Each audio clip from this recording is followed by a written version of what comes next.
Major funding for Telehell is provided by Dave's Archives. At Dave's Archives, he personally transfers, archives, and preserves classic commercials from the 70s, 80s, 90s, and 2000s and shares them with you. Don't forget about his Friday night live stream on, well, guess when? Go to davesarchives.com. By Retrocirq. Take a not-so-silent journey through millennial and Gen X nostalgia with Retrocirq. Look for them on YouTube under Retrocirq, spelt with a Q at the end. Retrocirq, where the Q is not quiet.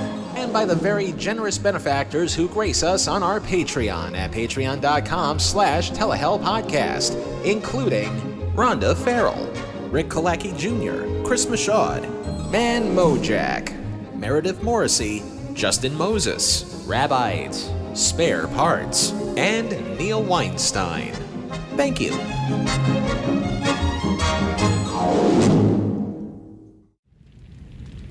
In the late 80s and early 90s, it seemed as though anything with even the most microscopic levels of fame and popularity in one venue got to try their luck at increasing their fame by having an animated counterpart.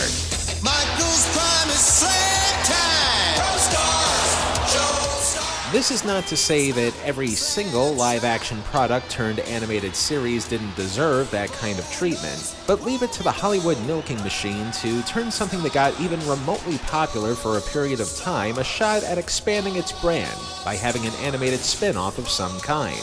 The entries we made in our top 6 dumbest animated adaptations of primetime shows are but a few examples. Episode 68.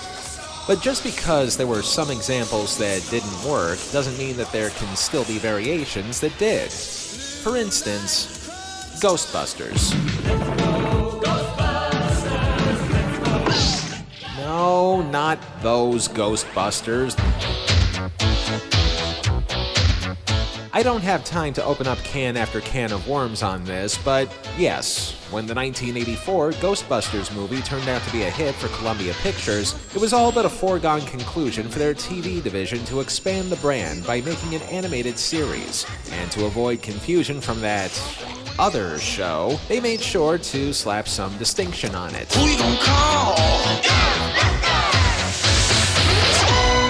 The show, not unlike the movie, was a hit that's still fondly remembered to this day in spite of how off-model the animated versions were to the live-action counterparts. That's just one example of taking something that was riding high in popularity and striking while the iron was hot. In the case of today's subject, however, the popularity of this entity was white hot when it happened, but it felt more like striking tin instead of iron.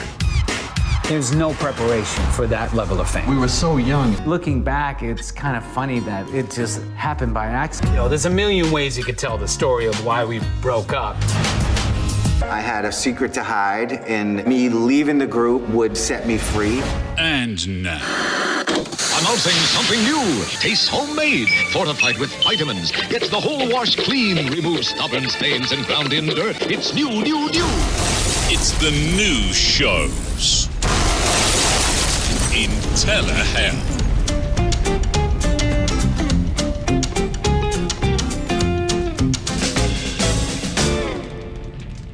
Our second subject into the world of shows with new in the title focuses on something whose newness was not random and arbitrary like the new show, but instead, it was an integral part of this entity's name.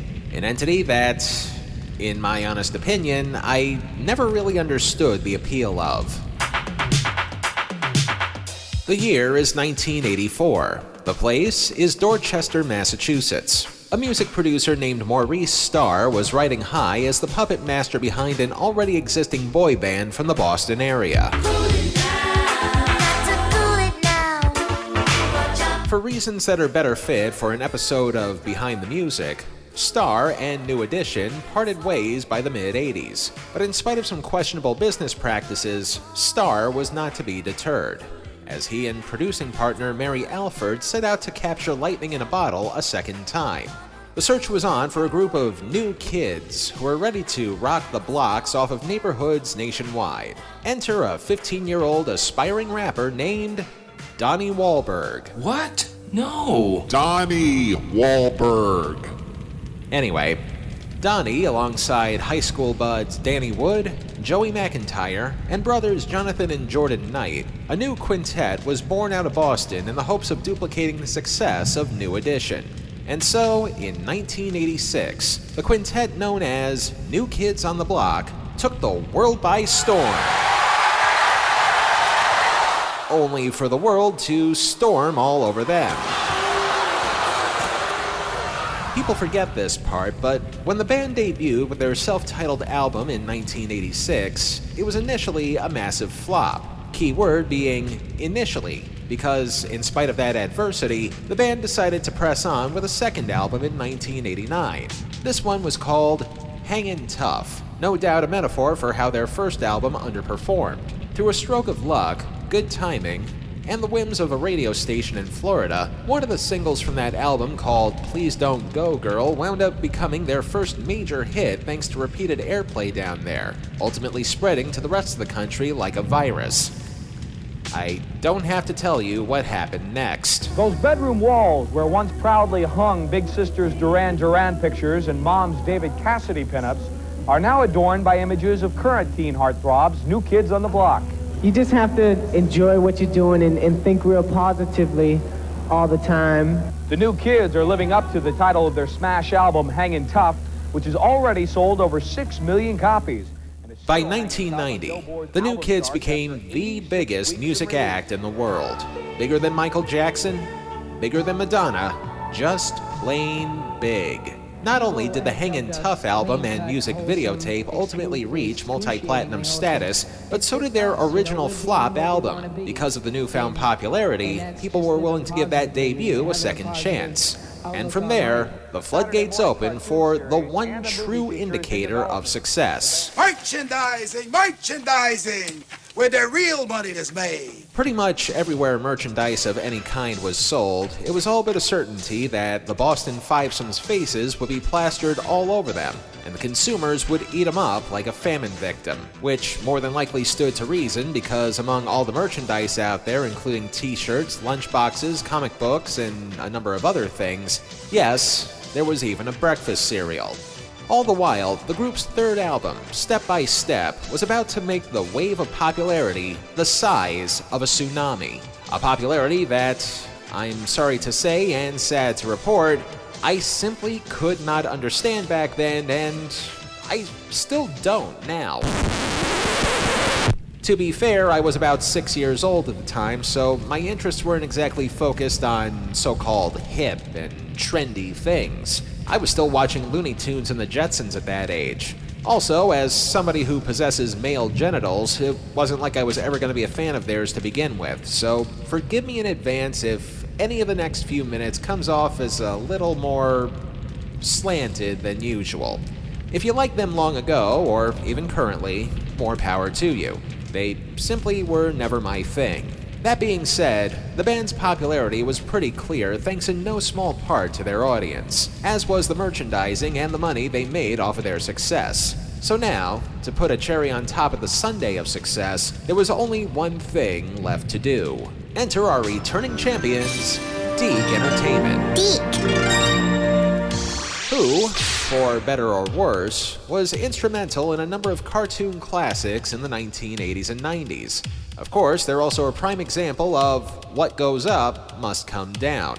For every hit that they had, like The Littles, Inspector Gadget, or Dennis the Menace, they too would also have the flip side of the coin. Animated series that would go out of their way to capitalize on whatever was hip and trendy in the moment and give them the pen and ink treatment with little regards to animation and story quality in favor of maintaining a budget. One of which we just covered last year. Pro Stars. It's all about helping kids. Deke, along with Big Step Productions, were about to embark on a task that many have tried to perform successfully in the past, only for it to be inevitably called a pale imitation. And if it sounds like I'm burying the lead a little here, it's pretty much because this show follows the playbook of taking existing hot properties and leeching the success of it dry step by step. Step by step! What kind of playbook am I talking about? Let the boys explain. Step one! Find a hot property and turn it into an animated series? Check. Step two! Hire a bunch of voice actors to play the animated counterparts to the real deal because the real performers are too busy with their actual lives? Check times 5. Step 3. In spite of how famous the title characters' real-life counterparts were in leading otherwise average, mundane lives, but with lots of money, you have permission to make the lives of their cartoon selves as implausible as you wish. For instance, the Pro Stars team of Michael Jordan, Bo Jackson, and Wayne Gretzky moonlight as problem-solving pseudo-spies who help children. What the new kids do varies from show to show, but I'm certain they do more than just perform at concerts. Step 4. When in doubt, add a wisecracking animal sidekick. Its ability to speak a human language is optional, but in a pinch, maybe a little snickering Muttley style will do. There are other rules in the playbook to go over as time marches on, but for now, those are the core 4. Would the formula work? Well, it did work before for the likes of the Ghostbusters, and as of 1990, when this cartoon would air, it was hoping to work for other showbiz properties, nay, cartoons on other networks who were also following the playbook. Off the top of my head, there was the animated Back to the Future series on CBS, an animated Bill and Ted's Excellent Adventure show also on CBS until they passed it over to Fox Kids, and NBC having 2 animated shows with SCTV veterans as the lead characters, Camp Candy with John Candy debuting a year earlier, and Gravedale High with Rick Moranis. These are all actual shows with actual famous people in them that aired on Saturday mornings, and all emblematic of trying to cash in on popular trends. And since those networks were already full up on their schedules, that left ABC, which had a pretty stable, if not mostly Disney-fied lineup even back then. Nevertheless, the new kids would be part of their 1990 programming block.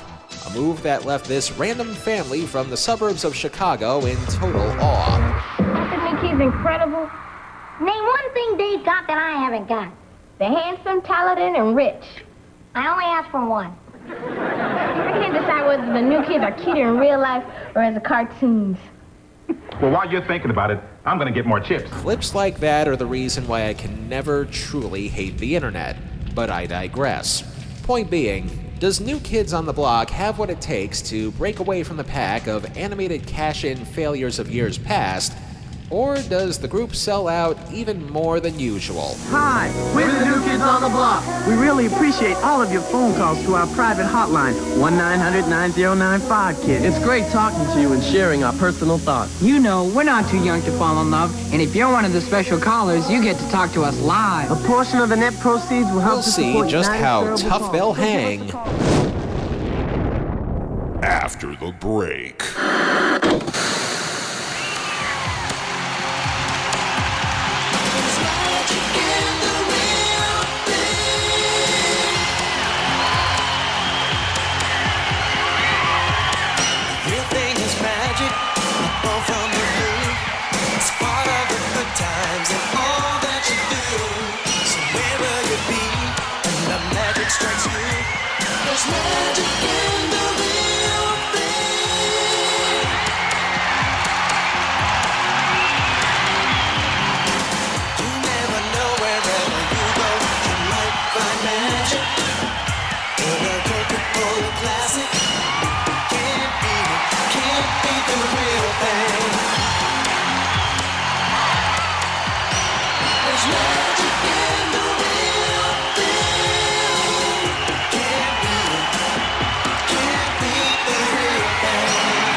This week on Telehell's premium content of the damned. For over 100 years, we've been scrunching and folding toilet paper.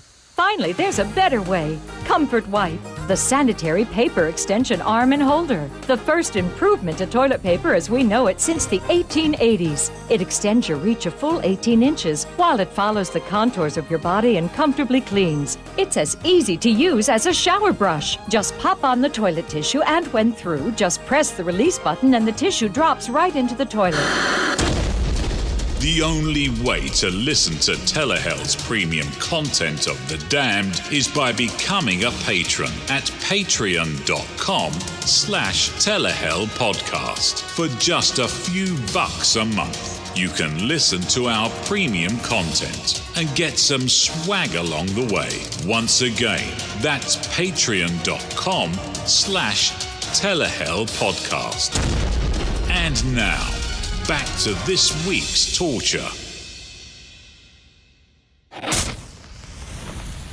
September 8th, 1990. Tensions in the Middle East rise over relations between Iraq and Kuwait. Goodfellas is released in movie theaters. And at 10:30 a.m., 9:30 Central, as most of the youth of America finishes up their third bowl of cereal, the new kids are just getting started. And since I want to get through this one without having to play as much music as I can, I'll tell you about the fever dream I'm seeing in lieu of the show's opening credits. We start with concert footage containing random video effects, one of which is a slap-together rotoscoping job of the boys dancing until they ultimately turn into their pen and ink counterparts. And I wish I could help you with the rest of it, because there's not a single scrap of a hint of a clue of a notion as to what the overall plot of the show actually is. It's just their animated selves performing in concerts, getting mobbed by fans, doing various other hobbies in the rest of their spare time, but nothing of substance to let us know what we're in for aside from animated kids on the block. Now, what I'm about to do next may fall under the apples and oranges category, but I'd like to show you how another show about an up-and-coming musician introduces itself and their adventures. Take it away, Jerrica Benton. Glamour and glitter, fashion and fame. Jam is truly outrageous. Truly, truly, truly outrageous. You don't even need to see what's going on to know what a show like Gem promises. Glamour, glitter, fashion, fame, and adventures that are truly, truly, truly outrageous. But at least the visuals are there to help back up the claim. In the case of the new kids, we get them running around and doing random things while their biggest hit plays in the background without the inconvenience of cluing in the viewers about what's going to happen next. They're just banking on the hopes that the new kids' name recognition will be more than enough to get your attention. Which brings us to Hot Property Playbook Step 5! Having the actual live-action members of your team or group show up via concert interview footage to set up today's story. Again, a la Pro Stars. I guess tutoring on the road has its advantages, but there's nothing like being in a real school. School's a big part of a kid's life. It's one-on-one, and you can learn, more, but sometimes you just want to be with your friends and hang out and goof around. Someday just go into a regular school with regular kids and just have a normal day of school. One other mini tangent before we actually get into the show itself. I'm probably many, many, many decades late in realizing this, but is it me or does the new kids' hit song Step by Step sound just slightly familiar to those with trained ears? Gonna take pollution down to zero. And it's fighting on the planet side. Captain Planet. I mean, it might have been a coincidence considering both of these shows were released in 1990 under the Deke production banner, and it really has nothing to do with anything overall in the grand scheme of things, but I just wanted to be sure I wasn't the last person on Earth to notice that. Thank you for indulging me. The power is yours! Anyway, this first episode is titled The New Kid in Class. And given what the real Mr. McIntyre just rambled on about vis-a-vis getting a good education, we begin things with his cartoon counterpart by going to a prison made out of books and pencils? What? Most kids my age go to school with other kids. Sweet deal. Me, I'm number one in my class. Number one and only.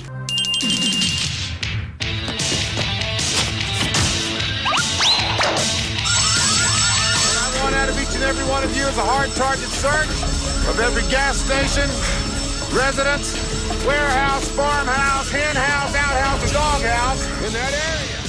No, school just feels like a prison to little Joey, considering that his schooling takes place on his group's private tour bus. And saying that out loud, I kind of have to wonder just how good Joey actually has it right about now. I mean, he's 1/5 of the biggest touring act in the world, yet he's still a kid, so he has to do his schoolwork with a private tutor on a tour bus, which travels cross-country and has every last amenity you can think of to help pamper him.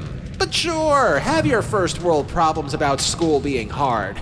I mean, it worked for Barbie, didn't it? Math class is tough. Nevertheless, that's the story of this episode.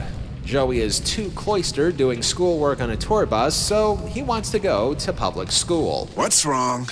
I believe Joe longs for an educational environment with normal peer interaction. You mean he wants to go to a regular high school? And to that end, okay, maybe the prior rant was a little unwarranted. Of course, famous people want to have some semblance of normal in their lives, especially if you're still a kid and you want as much normal as you possibly can before the heavy weight of adulthood crushes you like a boulder. So, in spite of the dangers of being a celebrity, Joey insists on a public education. But there is a twist. Just for one day. Come on, John. Today? Right now? No way. Quit riffing, John. We got time before the show. Jordan's right. Joey Joe here hardly got a chance to see what high school was like. Yeah, thanks, Danny. I'd just like to try out a school that doesn't have 4 wheels. How am I ever gonna know what I'm missing if I don't check out the scene? Even so, the notion of a famous person attending a public place all by himself, even for just one day, is still pretty risky, especially without the band's resident security detail making sure that nobody gets hurt. Fortunately, the other 4/5 of the band have that covered. Biscuit! B-Man, our favorite bodyguard. Just talking about you, B-Man. You gotta try out our chillin' new video game.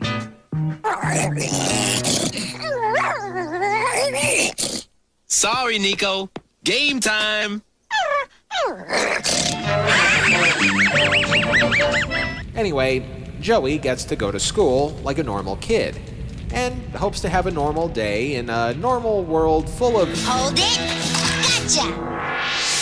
I'd know that look anywhere. You're a new kid. No, actually I'm... What's the prob? So you just moved into the school district. No biggie.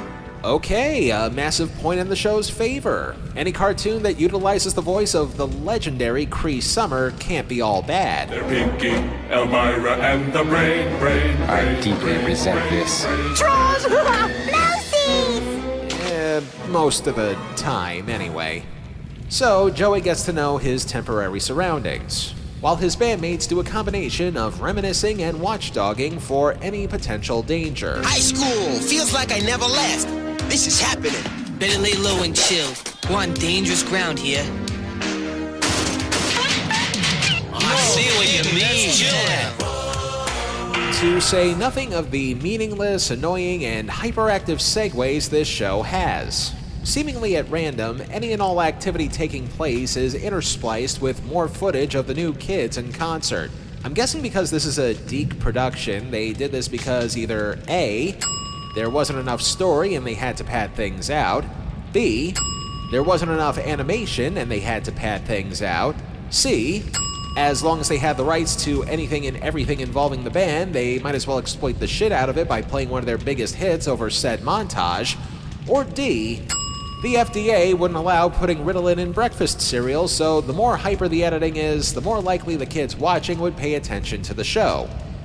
Given the network that this aired on, I'm leaning towards A, B, and C. As the rest of the new kids sneak around the school, the montage we just saw is followed by...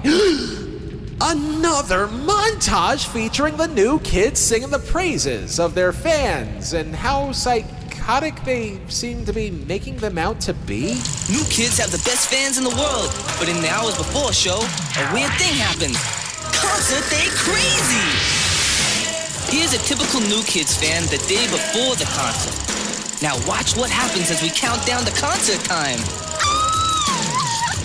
On concert day, the best defense is to stay out of sight. So you see, we're not safe here. And since this show seems to be keen on padding itself out, I'll do exactly the same by commenting on the accents these animated new kids seem to want to use here. As we mentioned, the new kids hail from the New England area of the United States, particularly the suburbs of Boston, a location that has been known far and wide for not only the people who speak with a certain accent, but also for the constant yet good-natured mocking of said accent. And all of a sudden, he's seen the car. So he started running down here. Next thing you know, there was arguing. What's so queer? You are. And it's not just Cummings Park, it's Car Park, it's Plaisted Park, it's throughout the community. You're under arrest for public display of a boner. You all know me. I'm not just a cop. I'm a father, I'm a son, and above all, I'm from Boston. Hopefully you see my point. The Boston accent is a pretty distinctive one, and even on a bad day, it's an accent that's pretty hard to screw up. I don't see what these kids' excuses are. We gotta hang with Joe. Okay, if we have to hide, let's at least do it in the gym. You would think that for all the money that Deke has spent to secure the rights to, at the time, the biggest group of Bostonians since the Revolutionary War, that there might have been enough left over in the budget for a dialect coach. Hell, you had footage of one of the actual new kids at the beginning of the show using the full power of his New England patois. School's a big part of a kid's life. I know most Saturday morning cartoons don't often strive for authenticity, but this? But in the hours before show, a weird thing happened. Concert Day Crazy! It's a shame that Rosetta Stone language software wouldn't be invented for another 2 years. Anyway, Joey gets to learn the ins and outs of school thanks to his new friend, Cree Summer. I'm not gonna see much of the school from a dark room. Correction. You will see all, you will know all. Observe. The student body has its brains, its muscle, and its backbone. And where do you fit in? I don't. I mean, I just keep an eye on what everyone else is doing. Yeah, but isn't the best part of high school hanging with all the other kids? Yeah, I guess. Whatever. I'm not the only new kid around here, am I? Yeah. My parents move every year. I figure why bother making friends if you're just gonna have to leave them? All the while, I guess the band's bodyguard is what's going to have to pass for the show's frequent foil as he becomes the victim of shenanigans. Einstein said that Joe wanted to try out a real school. I didn't think he meant today. Man! The new kids in high school without their bodyguard? We better move. As the bodyguard and the band manager make chase, a pair of muscle-bound flunkies are telegraphing what half of the population may have been thinking at the time this aired. New kids on the block. Ugh, I love the new kids. They're so cute. If I ever meet those guys, I'll show them who's got the right stuff. Do we need to know this guy's backstory? No. No, we don't. And yet, here he is as this episode's sudden antagonist anyway, because I'm sure the writers of the episode were throwing darts at a copy of Mad Libs being pureed through a Cuisinart while rolling dice out of the Yahtzee cup, or however randomness was generated in the early 90s. What's more, we wouldn't have to deal with this guy were it not for one of the new kids not knowing when to keep his mouth shut. The upstart new kids are about to take on Rouge and the undefeated Riverside Buccaneers. There's the kick. Anybody got a game plan? Run fast. Run very, very fast. It doesn't look good for the new kids. Can Joey Joe Matt bring this team back to its former glory? We'll find out after this. Don't you mean after the break? Now there's new kids on the block fashion plate. They're hot. You're a fashion plate, fashion. And Hey, that wasn't a commercial break. We only got one per show and you know it. Now get back here.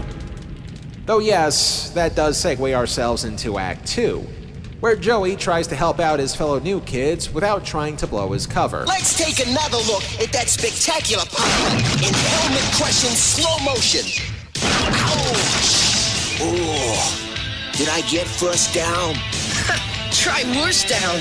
Can't watch my crew lose. Let's posse up. Yeah, we're gonna spin and we're gonna win. Our way. Are you ready to rock? Yo! You know, there's something about this show that has more than a couple of elements of familiarity. A pop band going all over the world, causing random shenanigans to take place, while a series of random, time-killing, plot padding, and occasional fourth wall breaking and sometimes nonsensical segues are taking place. Why, oh, why does that sound familiar? Hey, wait your turn! You're next. Anyway, after winning over the football players, while at the same time remaining relatively incognito, they join in on some lunch in the school's cafeteria, where I'm sure nothing can possibly go wrong. No, kids! I think you can take your helmets off now. I'm starving. Okay, but eat fast. Huh? Stop. It's bad enough that I'm already dead. It'll be even worse if I get killed a second time by high-priced lawyers from across the pond. But yes, the New Kids cover is blown, the chase is on, and that would have been the perfect song to play for this sequence. So, let's try to meet each other halfway here. I'll accommodate. Do do do do do do ba ba ba ba ba ba ba ba ba ba ba na na na na na da da da da da da da ba na na na na na na ba na na na da ba do do do do do do do. You can't get blood from a stone, folks. Anyway, now that the cover's been blown, Cree Summer experiences puberty for the first time. No, couldn't be. Wow. Oh, wow! So now, 3 different chases are on. The one with an entire high school out for blood, the one with the bodyguard and the manager trying to wrangle the boys, and the one-person mob of Freddie Brooks from a different world. Which mob will come out on top? Find out as the New Kids rip off, pay loving homage to Scooby-Doo chase scenes, complete with a wide shot of them crisscrossing themselves across different hallway doors and everything. And for the sake of convenience, I'm skipping the rest of this due to how much New Kids music is used here. And I'd like to be able to afford exactly 1 slice of bread this month. Ultimately, we reach our climax where the act of thwarting crazed fans is being compared to a football game. The New Kids on the Block versus New Kids on the Block fans. Biscuit makes the save. He's at the 30, the 10. Touchdown! Just so spike me, okay? Yo, this way! Of course Cree Summer comes in to save the day, because she's Cree Summer. And I've never once heard a bad word ever said about her as long as I've been alive or even long after I've died. Move it, guys! And also the football guy is nice to them now. I've seen mood swings in my day, but this 180 is enough to put manic depressives to shame. New Kids, seen them? So that's who they were. They said something about going to their limo. Limo! They'll surround it! Dick, we're only talking fans here. They're just a little excited, that's all. Which brings us to... even for an animated TV show that tries to cash in on the success of something that flashes in a pan, something that suspension of disbelief itself would throw their hands up in the air and scream, "Fuck this, I'm leaving!" Teddy Bear to Fan Central. Fan Central, come in. They're not in the limo. Repeat, not in the limo. Teddy Bear, our sources say that the New Kids will try a counter move. Be prepared. Never mind the fact that Cree Summer is voicing a completely different character there, but yes, the teen fans seem to have a basement counter-terrorism unit whose sole purpose is to track down the New Kids on the Block. Maybe that Tommy Lee Jones clip from earlier was valid after all. Hard target search of every warehouse, farmhouse. So now it's 5 kids from Boston, their manager, their bodyguard, a high school football player, and a good Cree Summer character seemingly against the world, as the Boston boys try to plan their escape. Hey, Dick, we got a ride home. Thanks to the homecoming committee, this year's Buccaneer float. And we've elected Joe our homecoming new kid. Is that a hype school experience or what? Let's kick it! Because sure, why not? Escape a platoon of screaming teen fans on a homecoming float, which will then take them to their limo. Because the world is a stupid place sometimes, and what else can you do but watch the activity with a slack jaw? We've got him. For the benefit of those with eyes, the parade float in question happens to be a mock-up of a pirate ship on account of the fact that this anonymous school's team happens to be named the Buccaneers. The new kids eventually come up with the idea to simply dislodge the boat from the float and sail away from the unruly mob. And since they're trying to escape on a parade float... Damn, they're very slowly getting away. And at the end of the day, everybody learned a valuable lesson. I guess this means that you won't be in school tomorrow. Can't be a new kid in a regular school. I'll have to go back to studying solo. Hey, you see, Dick? Zero sweat. We'll make it to the stadium. But it's gonna take hours. By now, they've already started the concert countdown. There's still a plot? Why is there still a plot? The band is literally and figuratively sailing off into the sunset. Why should there be more plot? Right now, we're going live to their dressing room for an exclusive pre-show interview. The new kids are missing.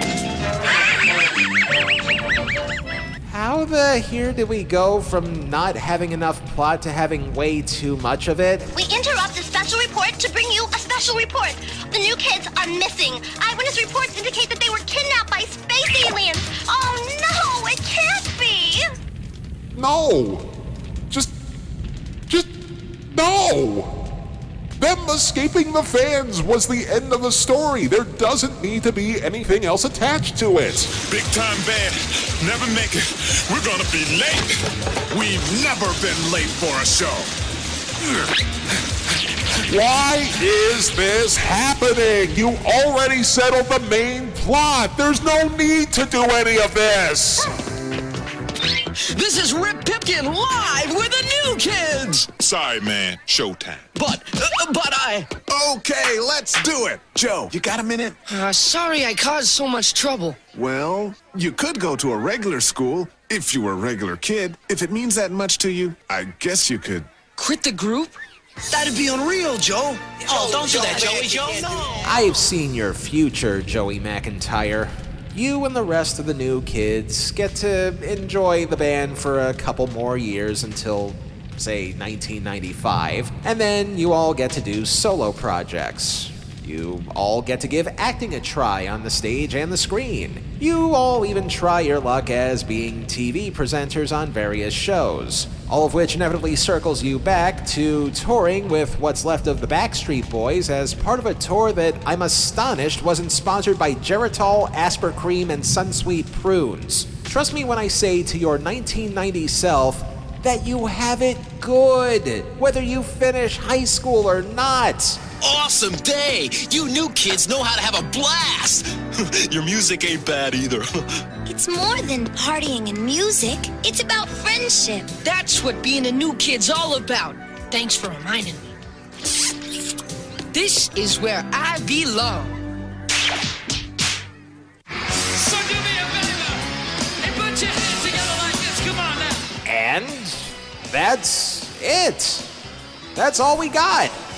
Just a few more minutes of concert stock footage set to the tune of one of their lesser-known songs, which, again, we will not be playing, not even because of music rights, but because this show felt like the equivalent of watching a lobotomy getting done while actively having a lobotomy done to you.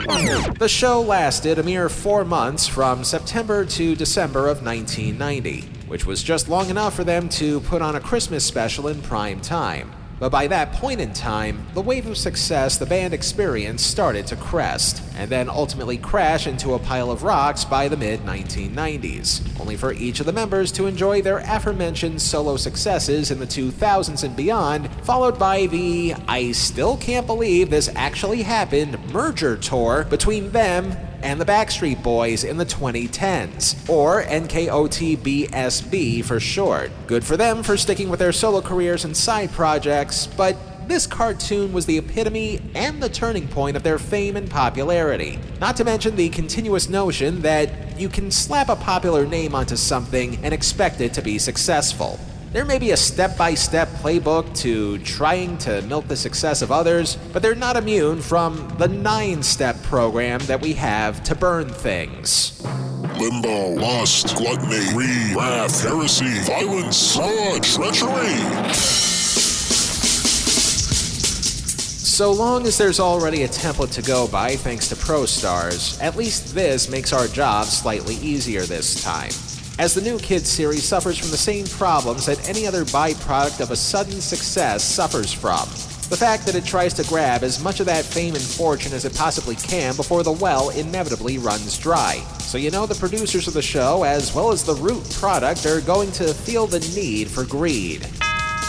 All in the hopes that the already devoted fans of that root entity can consume every last available product that's related to them in gluttonous joy and rapture. Even if it means that the voice actors who portray the characters in question are not actually voiced by the real deals, marking the show for fraud.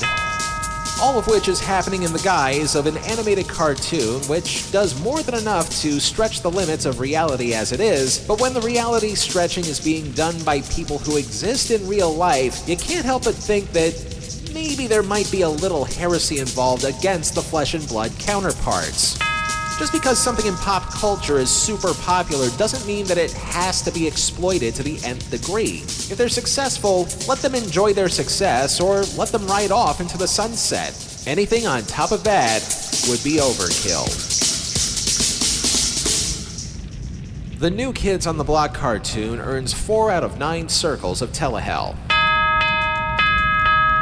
But if you think this is going to be our last tango with the subject of exploiting popularity for the sake of a cheap cash-in, then have I got news for you. Hammer man! Hammer! Hammer man! Hammer! Hammer man! Hammer! Hammer man! Hammer! Oh, yeah! But that's going to have to wait a little while, because so far, we covered a new show whose newness was arbitrary and unnecessary, and also a show whose newness just happens to be part of both their name and the fringe of pop culture.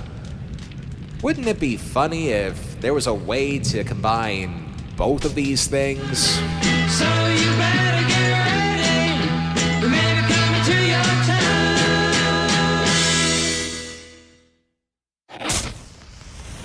Next time on Telehell, I've put this one off long enough. Now, are you guys musicians or actors first? That's what you want to call it. Yeah, it's kind of a crazy salad of talent, I guess, or lack of. Do your angry. It does angry really well. Now look at that. That is acting. Are you sure acting is the first consideration?